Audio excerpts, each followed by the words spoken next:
Hey friends, so I'm here with my friend Wendy, and I am dying 1,000 deaths of happiness because I have not seen Wendy since I think it's been 3 years, right? Yeah, even maybe even 4 years. Maybe. So if some of you recognize Wendy, she is the incredible Wendy of Wendy's Lookbook. She is a fashion blogger and just all around amazing human being. And so I found Wendy on Instagram a bunch of years ago, probably like 6 years ago. And did you start on YouTube? I did. I started on YouTube 10 years ago. Oh my goodness, so crazy. So a friend of mine was like, oh, you have to follow Wendy. She's so cute. She's Asian. She has great Asian hair tips and makeup and all this stuff, which as you can see, I don't have a lot of that kind of knowledge. But it was so fun to follow you, and on Instagram it was great. You posted all these super cute outfits all the time. And then you did a giveaway on Instagram with Marissa Webb, a good friend of yours, who is a Korean adopted fashion designer. She's incredible. And I started following her then before your giveaway. So I was following her, and then you teamed up with her and Banana Republic, which at the time Marissa was the creative director for Banana. And so the three of you guys teamed up and did a giveaway on Instagram for a round trip, free paid trip to New York. And I entered it and I won, which I pooped my pants, and it's incredible. And so I met you in New York, which was insane. And then you took me to Marissa Webb's runway show, which was mind-boggling. I still can't believe that happened. And then we went on a shopping spree to Banana, which I still have a lot of my Banana clothes that I fit into. And then we hung out and we went to like Banana's show for the spring summer season that year. And it was crazy. Yeah. At the time, Marissa was the creative director of Banana, and she was also her own creative director for her own brand. Yes, So for sure. that was during Fashion Week, so we were able to enjoy both the Banana show and also Marissa's showing as well. And then we went to dinner. We ate a lot of dinners. Yeah. Yes. It was so awesome. Yeah. And then it was just fun to like see, I don't know, like a day in the life of like a fashion blogger. I think it's so easy to like look at influencers on social media and be like, oh, must be nice. You just get all these free clothes. You just get to pose in these, New York streets wearing your high heels. And then, I don't know, somehow you make money, right? And then I just remember going out for dinner with like you and Helena from Brooklyn Blonde and On of 9 to 5 Chic, and Nina was there. What's her thing? Kelly and Nina, and like you guys are all fashion bloggers, and you guys were like talking about the cameras you use and all of your editing processes and how long it takes you guys to post things and how regularly you guys blog, and just like you guys are all workhorses. And it was just amazing to see like, man, these women are successful because they have so much drive and they work so hard for it. And so I think for me, it was very humbling to be like, okay, you're not just pretty, you're smart too, Thank you so much. Thank you. I think in the social media world, you're as good as your last hit. And I think that was the conversation we had last time. Okay. Yeah. 4 years ago, it's this exact same principle now. Right. But so we try our very best to produce content on a regular basis because that's how we keep our brand, going. And that's also how we can future plan other projects, too as well. So yeah, it was so much fun though. I think after that Fashion Week period, actually, I don't think I attended any other Fashion Weeks after that. So that was my last one too as well. Yeah. You're only as good as your last fashion show, right? Yes. I love it. Yes, indeed. Oh man. So I met you that year. That was in like September. And so the craziest part of that story for me was I had just finished our first placement, and finished is not the right word, but our first placement had gone home. And I mean, that season of life almost broke me. And I was like, man, I don't even know if I can foster again. This is so hard. But my husband and I decided, like, for sure, we're going to give this another go. And so I came home. And the craziest thing is, I think I came home on the 13th, which is actually my son's birthday. And the day after, we went on the list to get a new foster placement. And so we got a new placement. And that child went home after 2 days. And then my son, who was born on the day I came home from New York, we got him out of the hospital. And it was just like this glorious season for me to have like met you and have had that trip that I just felt so refreshed. And then just to dive back into fostering. And I just thought that was so cool. For me, that was like a little gift from Jesus himself to just be like, hey, I see you doing this thing. Here's this sweet gift for you, and then just keep going. So I'm so thankful for the fact that I got to meet you then. But then I went back to New York probably 3 years ago for a work trip, and you were living in New York. When I met you, you actually were living in LA, remember? Yeah. And that was 3 years ago then, because I've been in New York for almost this is my 5th year. So I must have met you right before you left LA. Got it. So you were transitioning from LA. And then when I came to visit New York 3 years ago, you were there, and I was like, hey, do you want to grab lunch? And you're like, of course. So we had lunch, and it was so wonderful. And we just talked about life and projects that we were kind of working on. And you were doing some documentaries and all those kinds of things. You actually didn't even talk about your store back then, because that wasn't even on your radar. And we'll talk more about that. But I don't know, we were just talking about foster care and adoption again. And a lady sitting near us who was eating lunch by herself was like, hey, I'm so interested in all the things you guys are talking about. And I would love to, like, I don't know, do you have a blog? I would read it. You know, you have a lot of information. Like, I would love to get a hold of that. And after that lunch and after talking to you, I was like, man, I do feel like I need to do something else, but I don't know what that is. And so I thought about blogging, but I was like, man, as a foster mom, like, I don't have time to sit around and read blogs, but I could probably listen to something. So maybe I'll start a podcast. So honestly, after our lunch together was like the birth of this podcast. You have incredible memory. I actually remember the restaurant that we went to now, that whole experience now, since you said that. Yeah. Yes, it's like a little corner restaurant that we went to. Yeah. Oh my God. So great. Crazy. I know, but those were like magically momentous periods of my life that you get to be a part of. And I'm just so thankful that we still are friends, even though you are crazy busy. And I only see you when I'm in New York, which doesn't happen near often enough. But man, I'm so thankful for you. Oh my gosh. You know, life is funny, but it's so right. You know what I mean? I think you meet everyone at the right time. And you're supposed to meet those people at the right time, and your relationship blossom and bloom at the right time. So I'm so happy to be part of those two incredible experiences for you. Yeah. Yeah, I'm so thankful for you. And so today we have you on, and you are a former foster youth. You emancipated yourself from your family. And I think it's one of those things where you can't really understand it until you obviously hear someone's story. And I think it's easy to be like, oh, okay, so you had it hard in your family, like whoop-de-doo, like rough it out. Everyone has a rough time in their families. But for me, it really sticks out about how not great your parents, your biological parents are. It's like, you're Asian, you're, you know, Vietnamese, right? Yes, that's correct. And I just feel like Asian people as a stereotypical whole, I mean, I'll throw my mom under the bus. Like, she loves nice things. She would love if I was famous. She would love if she became famous through me. She would love if I had like all these Louis Vuitton bags to give her, you know? And I feel like the fact that you have made it and your parents still aren't like, oh, you're our daughter, you know, like, come and we'll celebrate your riches with you and your fame. That's how much they don't care for who you are as a person. Do you know what I mean? No, and I hate to say that, but I mean, there are so many stories of so many terrible parents out there. And I mean, a lot of those terrible parents belong to kids who are in foster care, you know, and however they landed in foster care because someone reported their parents, or because they've emancipated themselves, or they ran away from home. I mean, people are running away from home for more reasons than, oh man, you made me do the dishes and my homework when I didn't want to. You know, like, it's not that. That's not the story here. No.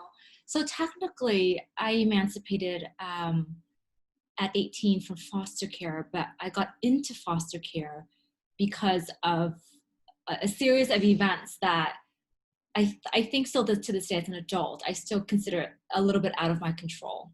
Meaning, I made one phone call to a woman who I thought can help me, and she happened to be a teacher.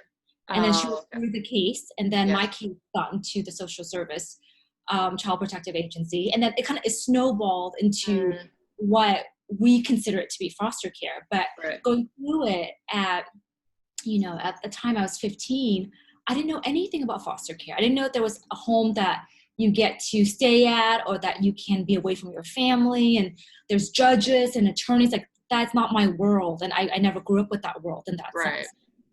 But those just events made me who I am today, and it got me into care, and I didn't have the most pleasant experience in care. And it made me understand what an adult is supposed to be like. And now, as a older adult, I understand better of what parenting should be like. Right. But while I was going through it, I don't think I made the conscious decision to say I will emancipate. I don't even know what that word is back then. Right. From my For sure. family, and go somewhere, wherever that somewhere is. It was out of my realm.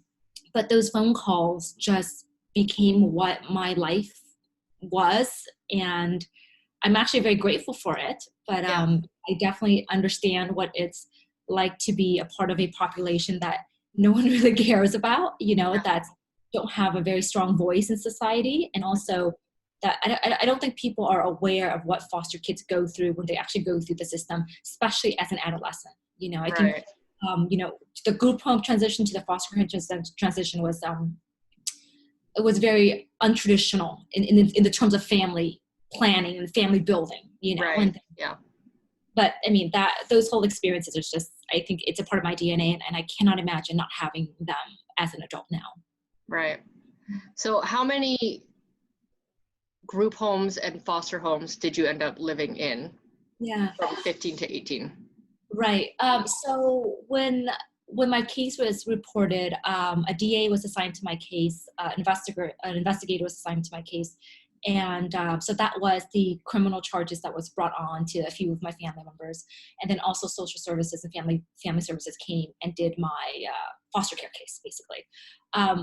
I being Asian actually helped me in a sense, because I all my life I was taught to be super obedient, right?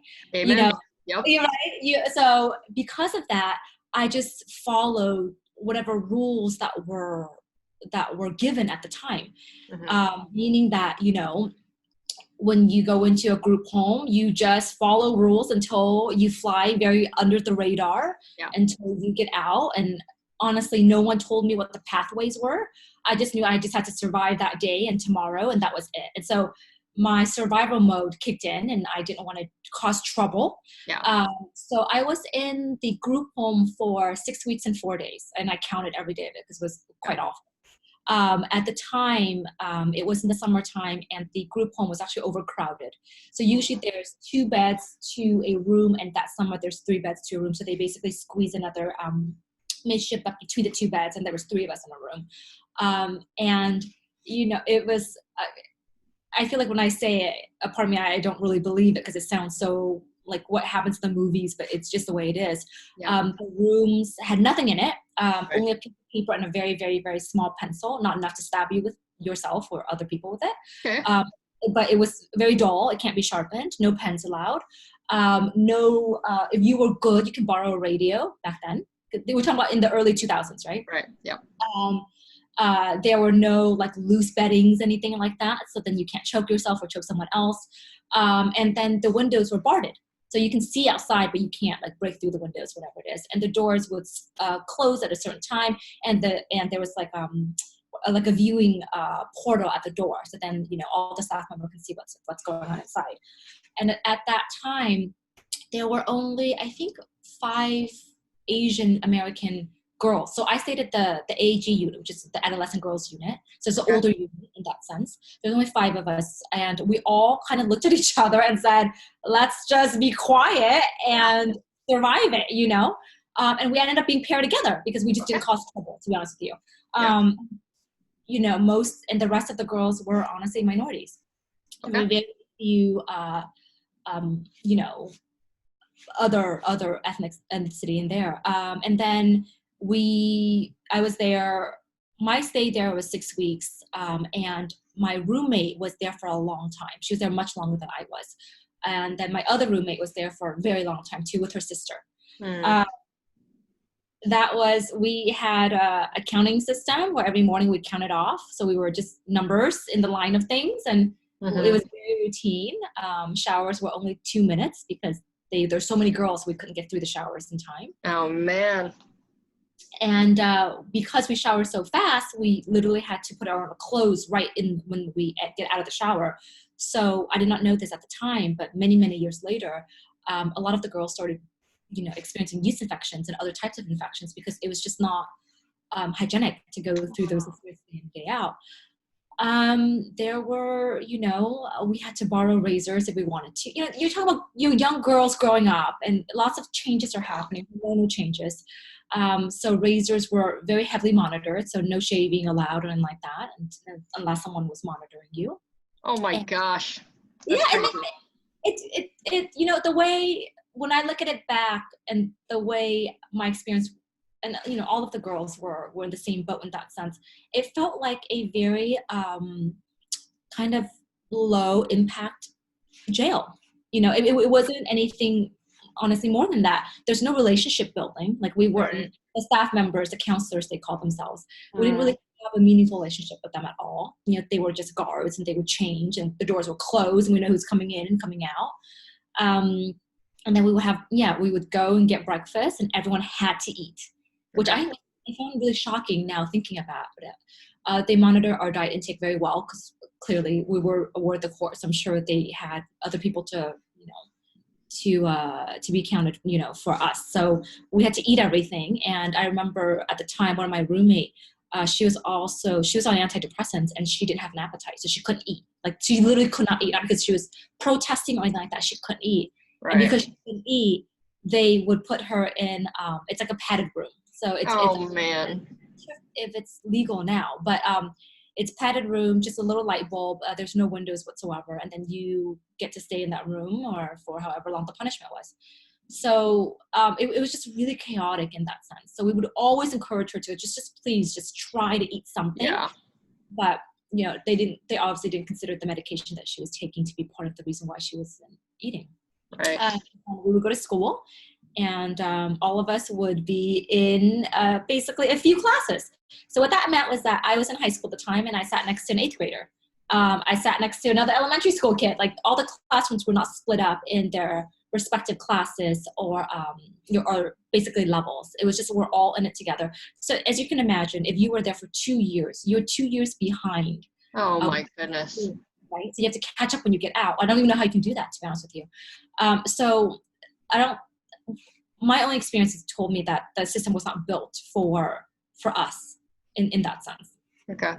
And that was it. Yeah, we just had dinner, and we had room activities, which consist of watching TV together, and we can go to our room and write if we wanted to, and listen and borrow the radio from time to time, and that was it. Yeah. So what happened after the 6 weeks and 4 days? Where did you go after that? I was placed in foster care. So okay. From the group home, I went straight to a foster home. Thank goodness, because I couldn't imagine staying at the group home any longer. Yeah. But it was obviously bittersweet, because I got to spend 6 weeks and 4 days with these incredible women, which we don't have any, we didn't have, and we didn't share contact information back then. There was no emails, there was no social media. We had nothing. Yeah. Nothing, so we all knew that too, that once we got out, that was it. Like, this is our journey together. Yeah. At that time, and then we would continue our lives, and hopefully we pray that we'll all survive it, really. Right. I was placed in a foster home, and I think from what she told me, I was her 8th placement. So she had 7 kids before me, and I was her 8th placement. I honestly did not know any of that. Like, I didn't know what that meant. I just said, I'm here, and that was it. And that particular foster home, she was also fostering 2 other girls. And she was, her grand daughter was also living with us too. So there was basically 4, youths that were in the same home. Right. And and I stayed there and didn't make a peep. Like, I went home when I was supposed to go home. Didn't enjoy anything, to be honest. My youth consists of just surviving the day-to-day and getting out, and then praying that when I got out, I can figure it out when I got out, and that was it. Yeah. Right. And for foster care in general, like the rule is that kids are in foster care because they are trying to get reunified with their parents. Was that the goal of your case plan, or was there no case plan, or what was your, I don't know, case like?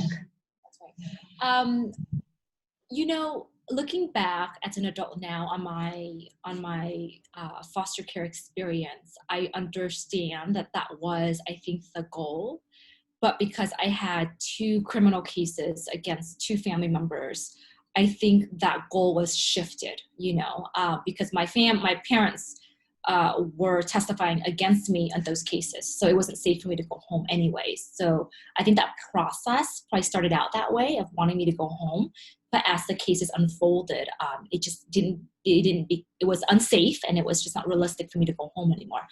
But I remembered that we tried doing a few of the, what is it called? Like the counseling sessions, like, Okay. The social worker will set you up with your parents, and then you have a little session, and that lasted for, I think, 2 sessions. So I had 2 sessions with my parents, and then after that they said no more, and I said okay, and we just never saw each other again during that time. We're doing those like supervised sessions. Yeah. And that there's no talks of me ever going home Okay. when I was in foster care, and I don't think my foster mother, she never brought it up. My foster care team never said anything about that, so I don't think that was a part of their plan at all whatsoever. And you didn't want to go back home? No, mainly because, so when my case was unfolding, my cousins were very close to my family, physically too as well. So because of that, I just didn't feel safe. And I knew that my attorneys, my DA and my investigator would never let that happen. Okay. When I think about growing up in this particular kind of situation, I didn't really have that many role models to look up to, because people were going in and out so fast, right? And my group home experience was very not very pleasant at all. So I didn't really have anyone that I can talk to in that sense too. But once I actually, was placed and there was more consistency in my life, 3 of the women that stuck by me through the whole process was my DA, my investigator, and my victim impact specialist. Okay. They were all assigned to my case. I saw them more than, honestly, my social workers, Okay. And they didn't try to be my friend necessarily. They were Right. doing their job, but they were these powerful women that I never thought that I can look up to one day, and they just inspired me so much with the whole process. And I think their protective nature gave me a sense of security and safety. So when anything happened, I would always tell them first, not my social worker or my foster care worker. And because of that, they were just so much more, I think, protective, and they just wanted me to survive as much as I wanted to survive it. Yeah. So if they had anything to do with it, I would have never gone home through my experiences anyways, especially if the trial was happening when I was still in foster care. Right. So crazy. We talk about this on the podcast every now and again. Not everyone is supposed to be a foster parent. And I believe that there are so many different ways that people can get involved in the lives of foster youth. And I just think that's such a beautiful example that, for you, these women who had their jobs in the foster care arena, like, they were massive supports for you. And I just think that's so great. It would be, in this beautiful ideal world, obviously your parents would have taken care of you and none of this would have happened, or at least your foster mother would have taken great care of you and she would have been a great support for you. But even if that didn't happen, then, to have these other people who are working with foster youth to be able to support and love and really, provide something incredible for kids in need. I hope that inspires other people who are looking for work and wanting to make a massive impact. Something they have now, which maybe they didn't have back then, is something called a CASA, which is the Child Appointed Special Advocate. Yeah. And so pretty much anyone can volunteer to be that. And it's someone who has a role in the life of foster children. And they actually have a lot of weight in like being able to write a report that a judge is going to read as a part of this child's, you know, permanency plan and all of that stuff. And so I think that's so great that there are opportunities for people to be involved with foster care without saying, oh, you want me to be a foster parent? I don't really think that's for me, but man, people just need support. Like kids need support, youth need support, and these women did that for you. So I'm so thankful for that. So I actually had a CASA worker. Oh, you did have a CASA worker. I did have a CASA worker back then. Not much full review on that one. I'm so sorry. I think the reason is this. I think if you want to be a part of a foster kid's life or foster youth's life, or whatever it is that you want to, there has to be a sense of consistency. You have to show up. Absolutely. As you know that I think, you know, with my own personal experience, like people come in and out so fast that it's really hard to build trust with, you know, adults, with all the people that I was interacting with at the time.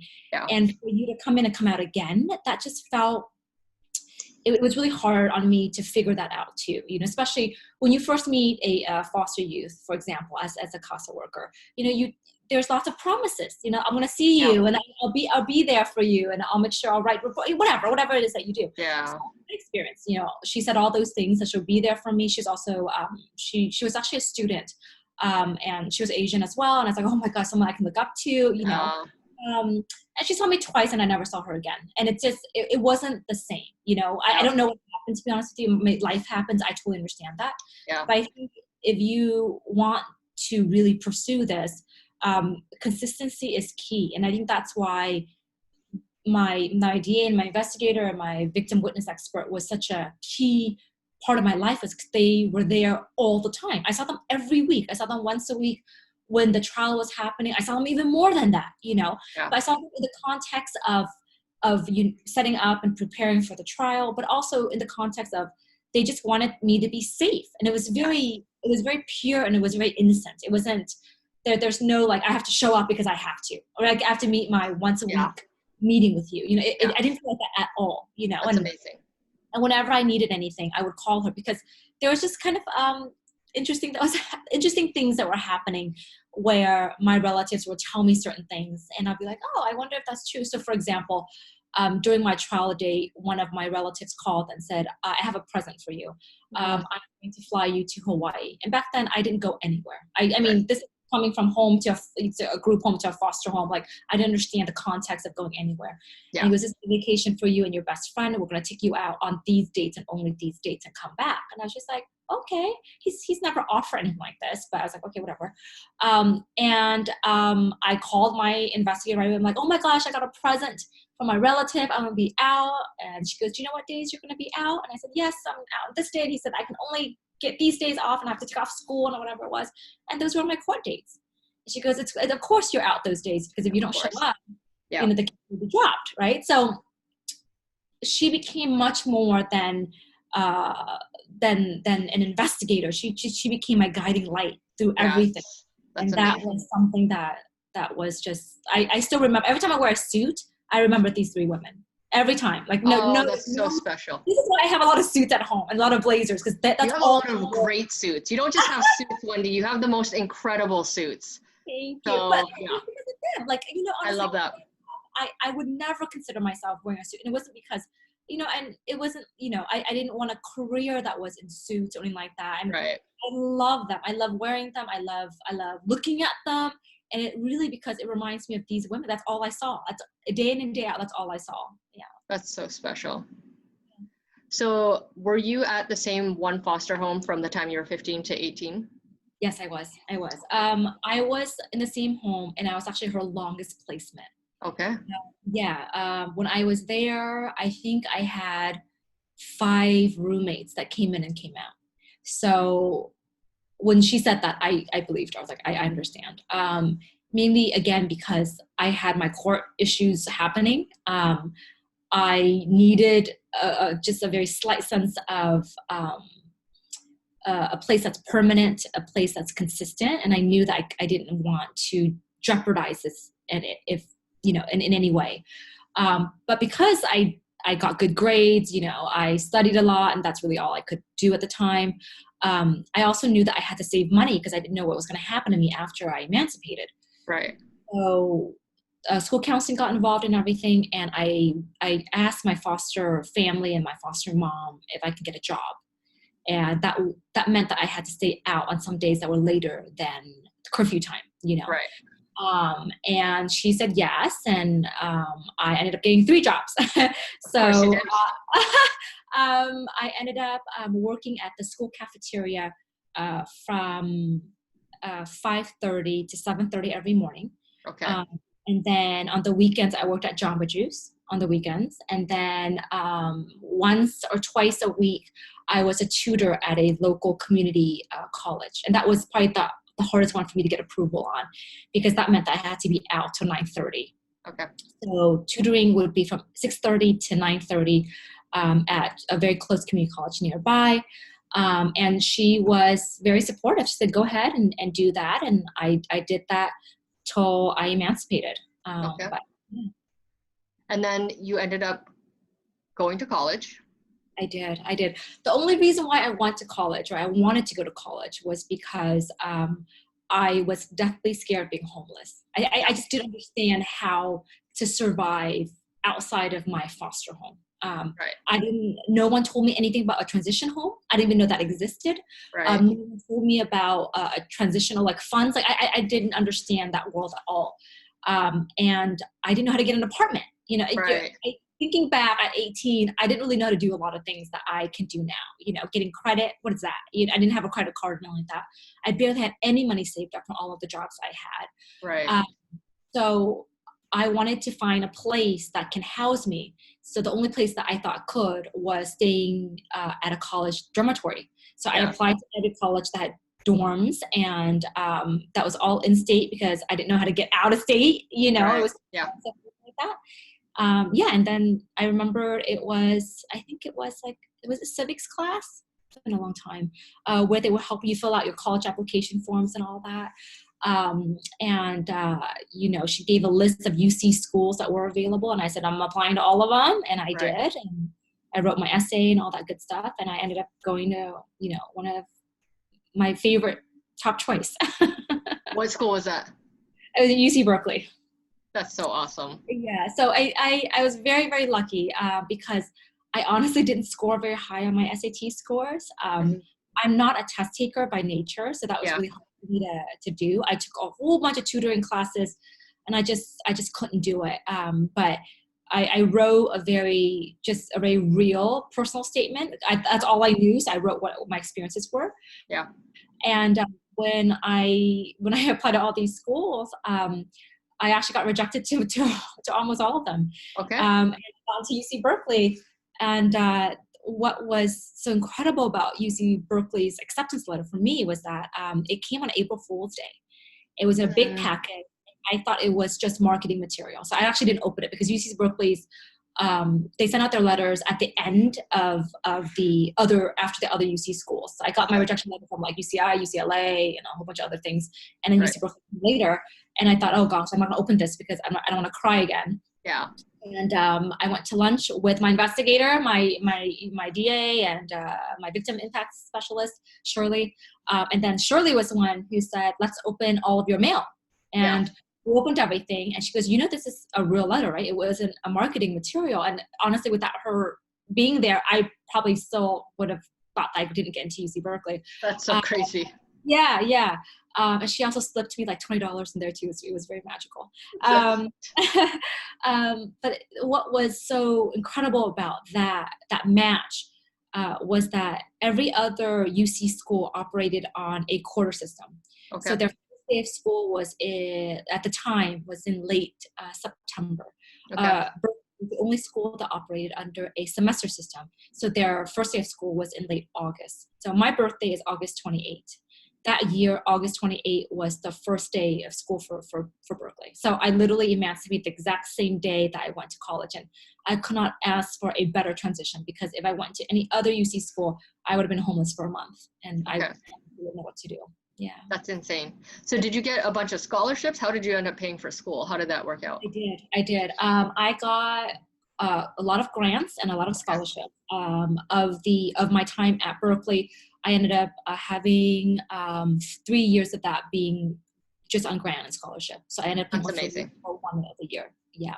Were those grants and scholarships because you had been in the foster care system, or just that you had applied for yourself? I applied for myself. Okay. I actually got one scholarship by being a foster care youth, and it was another Pell Grant that was also given, and both the grant and that scholarship had to be used for tuition. Okay. And because my college counselor applied the Pell Grant to my tuition, that foster care grant was taken back. They took that grant back. Yeah.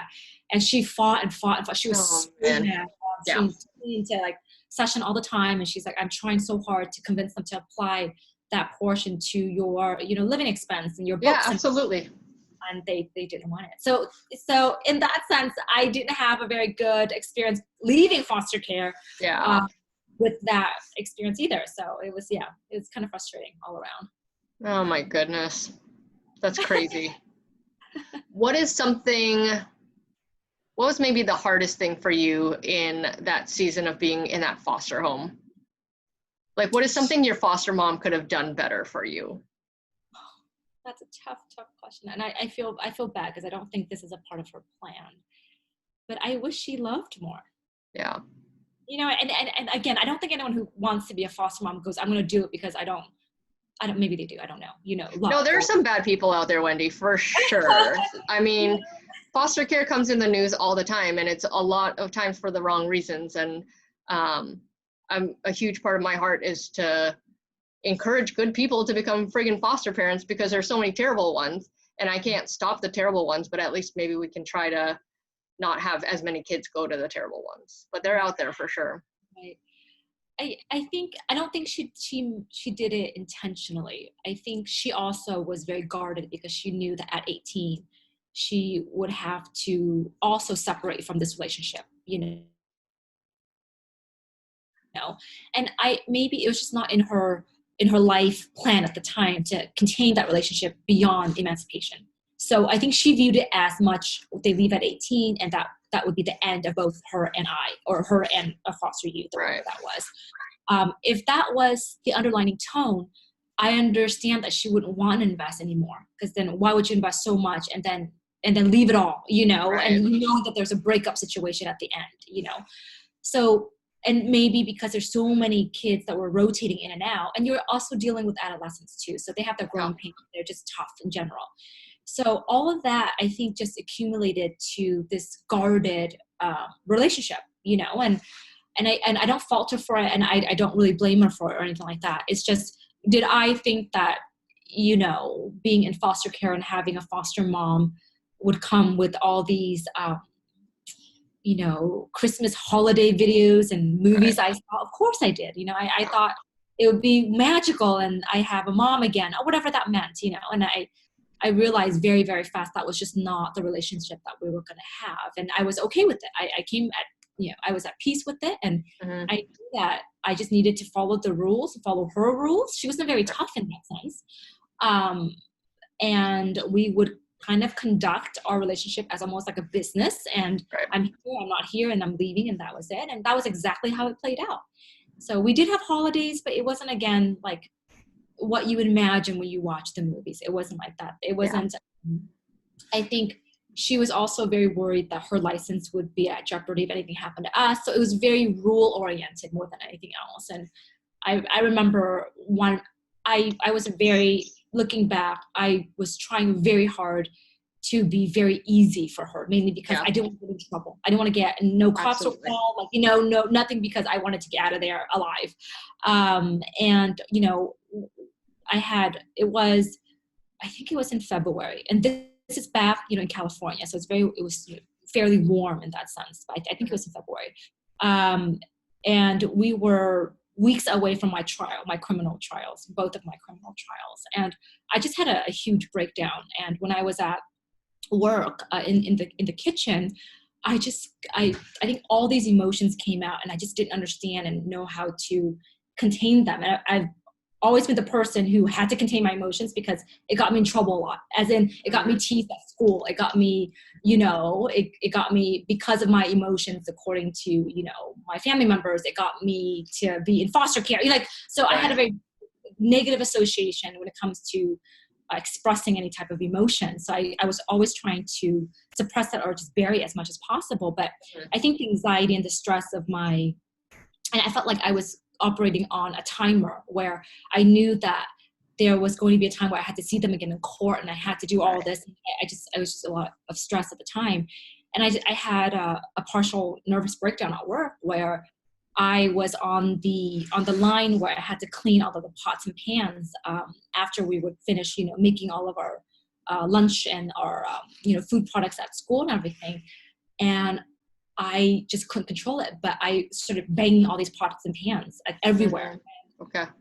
The cafeteria ladies were so scared and everything was so scared. And at the time you have to, it sounds very scary, but going through it, it was scary, but I'm alive, so I'm happy. So if you can imagine, we were making hundreds of muffins and baked goods, for school lunch.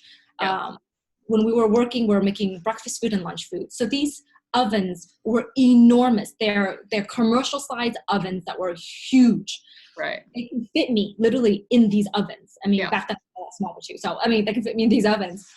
And all I wanted to do was just go into an oven. Right. And that was it. And I wanted to get away. And I think, all of that. And I was just looking at these ovens and I was washing these dishes and they were just making a lot of noise. And I didn't realize that I was dropping these pots and pans as I was washing them.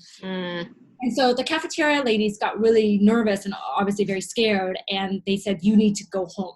You need to they were going to send me to the school, counselor and all that stuff. And I literally just dropped everything and ran home. And I was living very close. My foster mother was very close to my high school at the time. So I ran home and I ran to my room and I could not stop crying. I just started crying. And I had one picture frame next to me and it was a square picture frame. And I started banging the picture frame against my wrist because I honestly, I just did not know I think my state of mind was very hard. And my foster mom came in and she said, if you do that again, I will send you to the mental ward. That was it.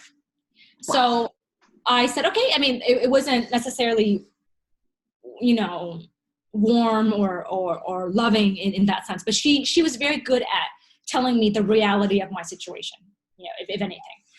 So I said, I think you knew what your reality of your situation was. I think you needed a hug, girl. Yeah, maybe. Oh, man. Yeah, so I said, okay. So she goes, you do that again, and this is not going to be a good story for you. And I said, okay. And I said, okay, well, that's life, and I got to get over it. And then I put the picture frame down, and I stopped my crying for a little bit, and I went to the restroom, cleaned up, and went to school. And that was, so that was the worst heavy experience I had living with my foster parents. Yeah.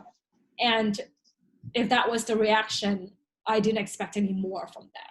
Yeah. If I were going through anything else, I don't really expect her to necessarily be there beyond being there and providing shelter for us, if anything. And I think as an adult, I wish I learned better coping mechanism as a child, because I have to deal with it now, and it's like, so if anyone's listening and they want to be foster parents, it's not necessarily about being a placement mother. I don't think, I didn't want a mother because my mother was not there for me either. I just wanted someone that I felt understood me and understood how to keep me safe, because I think everyone in foster care feels unsafe. Whatever safe means to you.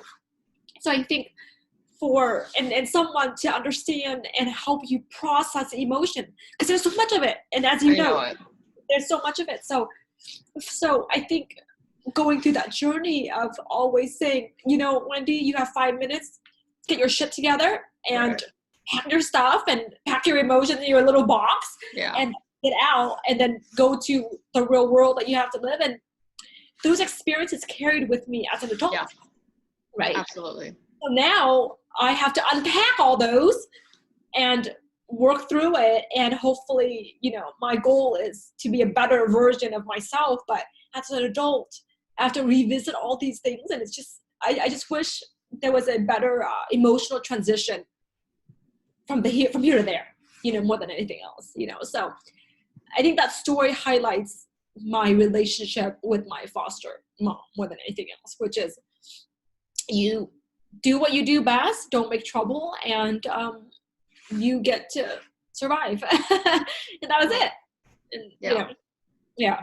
But the funny thing is, I think with that experience, it was a really weird thing for me. Every 2-year cycle from that particular experience, I would have just horrible flashbacks. And so, it always skipped a year. I was whatever, 15, 16 or whatever it was. And every 2 years I would get incredibly anxious around February.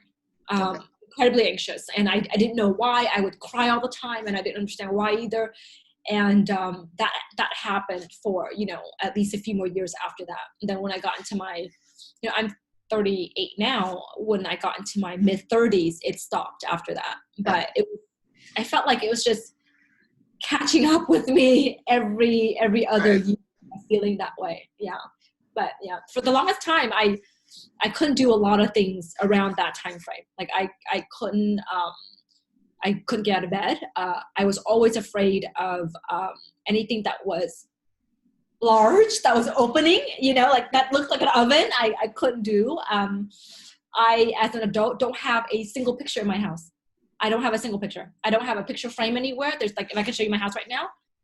You're moving, you're getting ready to move. So I'm sure if you had picture frames, they'd be boxed up, right? Yeah, but I have not packed a single picture, with me.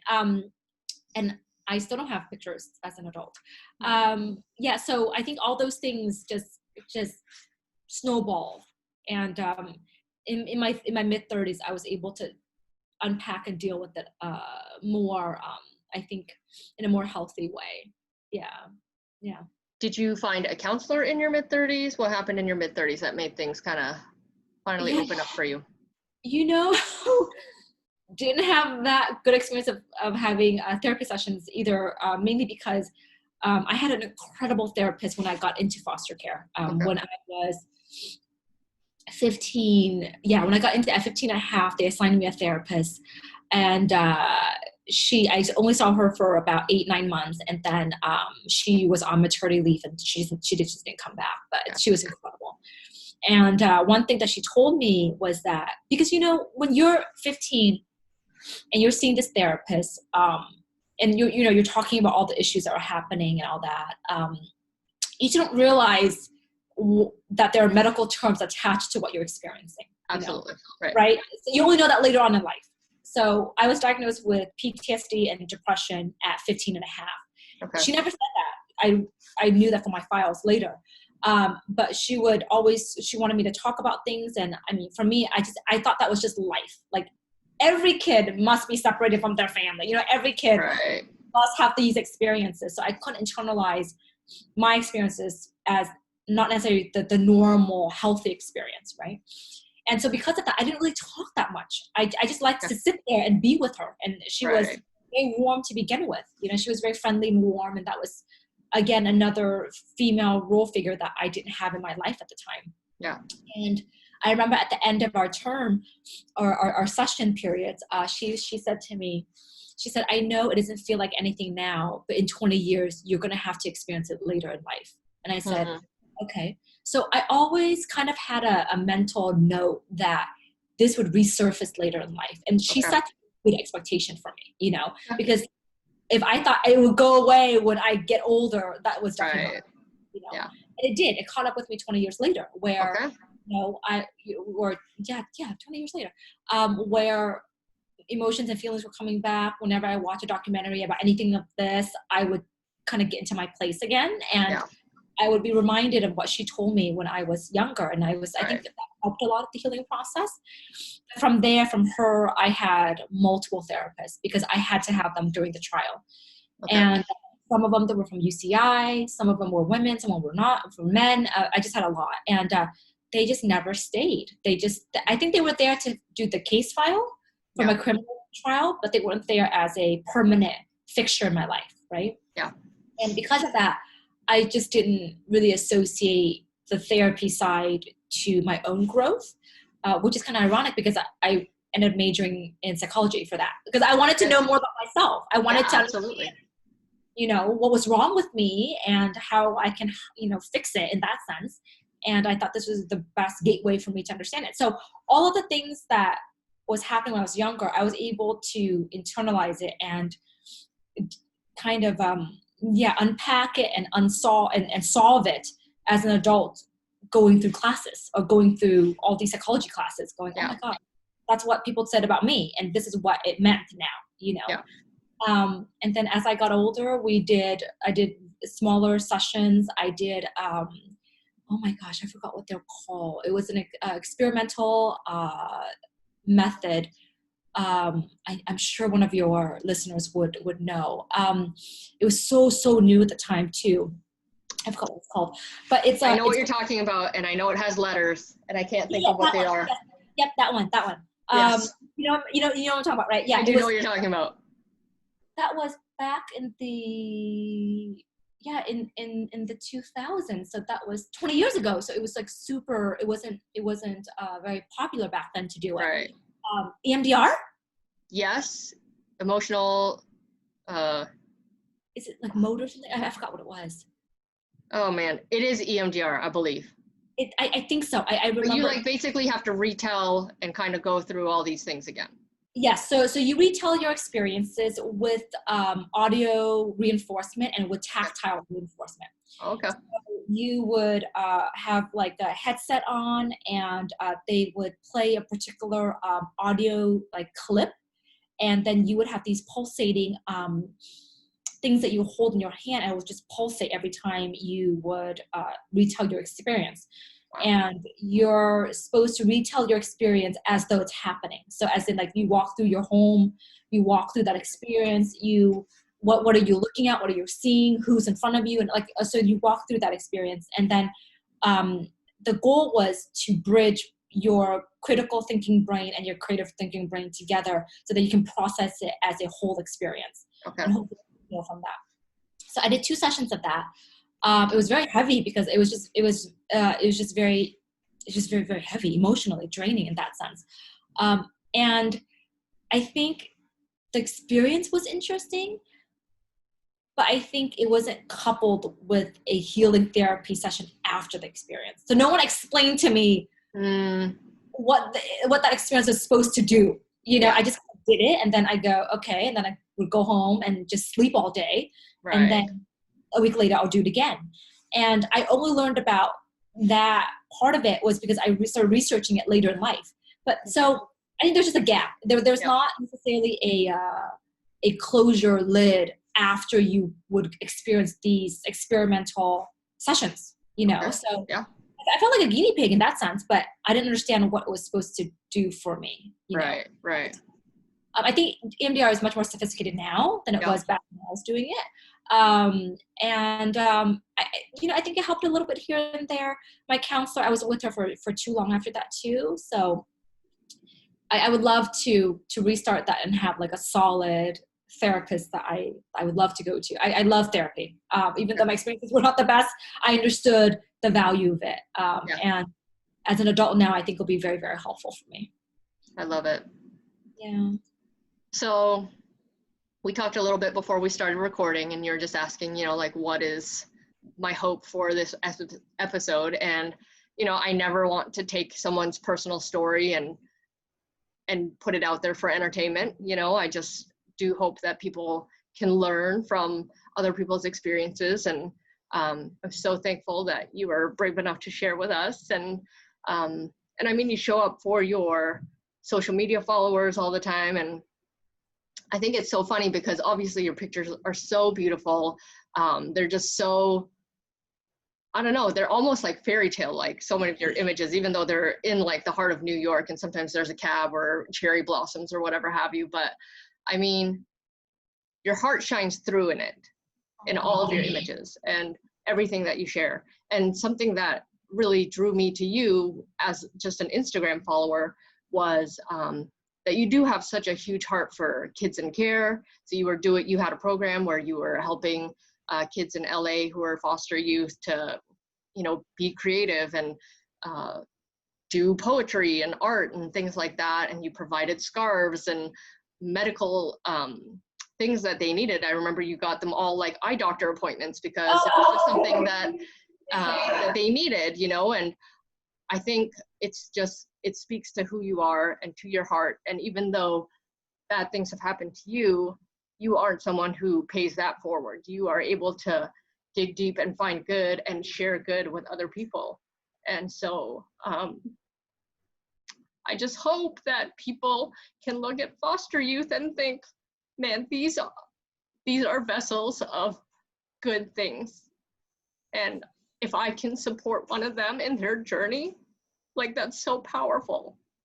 Whether you're a foster parent or you're a teacher or you're a librarian or you're someone who's around children who can listen and support, I mean, I think that's so huge. And so I just hope that people who listen today feel inspired to do something. And I think what I would love the message to also reach is that, you know, it doesn't have to be a huge thing. It can be a very small thing too. You know, like I remember every small deed that was done to help keep me safe. You know, like I remember when I was in school, I was transitioning through 4 different high schools back when all this was happening. And I remember being at one school, my parents showed up unexpectedly to the counselor's office and took me out of school one day. And I remember, you know, they give you the little hall pass and you walk to, you know, whatever, the front or whatever it was. Yeah. And I ended up walking to the front, and the counselor at the time looked at my face and I turned completely white. And I was just, I did not know that they were picking me up today. I didn't know where they were taking me. And that was, again, during that whole transition period that I felt very, very fearful of everything. And then she kind of looked at me kind of weird. And then I laughed and I didn't say anything with my parents. And I don't know, that's a story for another day. Yeah. But then going forward, every time anyone would pay me a visit, she would write the name of the person down on the slip. Mm-hmm. And as a message to me to go, do you really want to see this person? Right. And I walked back in there. My DA was always visiting me. My investigators were always visiting me. And she would write those names down. And then she would wait to see me first and go, is this a person that you're supposed to see today? Right. And then if I said yes, then she would let me in. You know, so like, I don't remember her name. I honestly don't remember what she looked like. But all I remembered were just those incidents that I felt very empowered and I felt very safe, you know? Yeah. So again, I think with our whole conversation is that you can do a lot by doing very little. You know what I mean? Like, I think you have a huge heart. You're opening your homes and your hearts to foster kids, and you know, you're adopting, and that's incredible. If you don't have the space in your life to do that, it's okay too. And you can just write a note to make sure that if you see something that's happening, you know, do something, you know. Do something. And I think that child, even though they would never say thank you, will remember you for the rest of their lives. And that's all it is, you know. Yeah. Oh man, Wendy, well, thanks for sharing your story. I hope I didn't re-traumatize you too much by sharing that. No. I just hope that people can see, like, foster kids aren't in foster care because they're bad.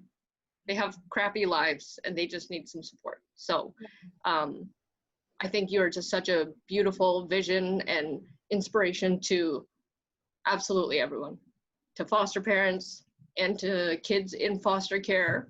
And, you know, if you're a foster kid listening to this, do your best, you know, listen to the rules. They're there for a reason. But I mean, don't let people squelch your heart and your fire inside of you. But, you know, if you work hard, you can be like Wendy. But she works so dang hard. But yeah, like your circumstances don't need to dictate who you are and who you're going to become. So No, I think what makes, if you are a foster kid listening, and I really, really hope you are, one thing that you have that a lot of people don't, and I promise you, because I've been through it, and this is what I see, is that you have grit, and you cannot learn grit. You either have it or you don't, you know?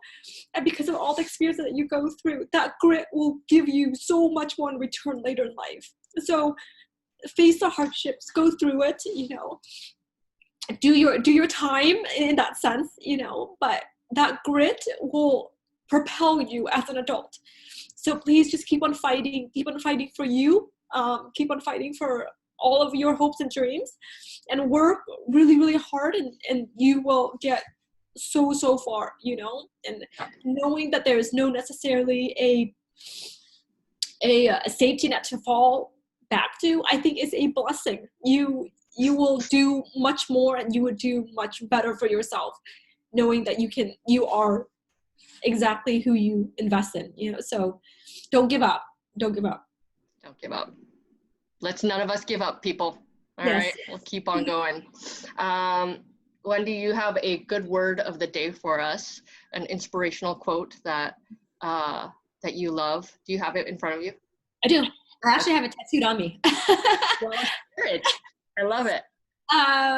It's actually a quote about science, but I interpret it very differently.